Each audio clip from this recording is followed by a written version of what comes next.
दुलाराय बर' फरायसा आफादा दिनै जिल्ला आरो महकुमा लेभेलाव जोङो दुलाराय बर' फरायसा आफादनि साफ्रोमबो बिबानगिरिजों लोगोसे साफ्रोमबो बर' रायजो राजाफोरखौ जों सांग्रां खालामनाय गोख्रों खालामनायजों लोगोसे बर' हारिनि खामानि मावनो बा बर' समाजनि खामानि मावनो थाखाय जोंनि बिबानगिरिफोरखौ सांग्रां मोनसे खालामनायनि थाखाय जों हाबाफारिखौ लादों। लोगोसे बर'फोरनि गेजेराव जोङो खौसेथि आरो गोजोननि गेजेरजों जों बर' जातिखौ बोरै दाफामफिननो हायो, बर' जातिखौ जों बुहुमाव बोरै गेरेमसा महरै लांनो हायो, बेनि मोनसे सतबांसा लानाय बा खामानि मावनो थाखाय जों दिनै बे हान्जा सुरनाय जों हाबाफारिखौ लादों।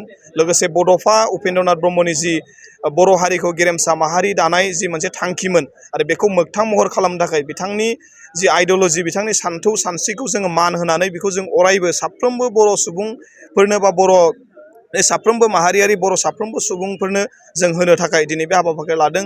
लोगोसे जोंनि गेजेराव खौसेथि बिदा फंबाय मोनसे साननाय एना एनि गैयालासे, गावस्रानाय गैयालासे खौसेथियै जों बयबो बर' जातिनि थाखाय जौगानायनि थाखाय जों खामानि मावनो थाखाय बयबो आवगायबोगोन आरो नैबे हान्जा सुरनाय हाबाफारिनि गेजेरजों बेखौनो लादों जाहाथे जों गेदेरखौ मान होनाय, सनमान होनाय आरो गावजों गाव मुं सुलायनाय बेफोरनिफ्राय जानगाराव थानानै जोङो बर' हारिखौ बोरै बुहुमाव गेरेमसा महरै दानो हायो आरो बे थांखिजों दिनैनि बे हान्जा सुरनाय हाबाफारिखौ जों लानाय जादों।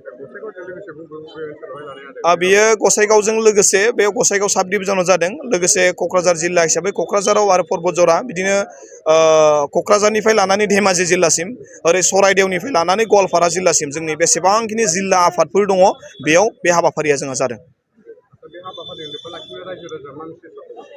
जों रायजो राजाफोरनो जों बेखौनो मेसेज होदों, जों साफ्रोमबो दुलाराय बर' फरायसा आफादनि बिबानगिरिफोरा जों समाय लादों बड'फानि सावगारि खाथियाव। जों बर' जातिनि थाखाय जों खामानि मावलांगोन, बर' हारिखौ गेरेमसा माहारि दानो थाखाय जों खावलांगोन।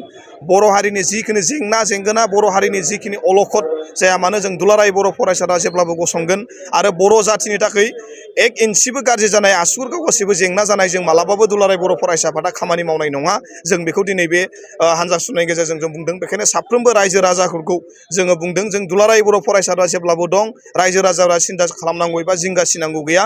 दुलाराय बर' फरायसा आफादा जातिनि जि जेंना जेंगोना फैया मानो जों बेयाव गसंगोन आरो साफ्रोमबो बर' रायजो राजाजों लोगोसे बर'नि साफ्रोमबो दैदेनगिरि बिथांमोना खौसेथि गेजेरजों दुलाराय बर' फरायसाफोरखौ मान होनांगोन आरो दुलाराय बर' फरायसाफोरखौ बयबो जोथोन लानांगोन। दिनैनि बे हाबाफारिजों जों बेखौनो खावलायगोन।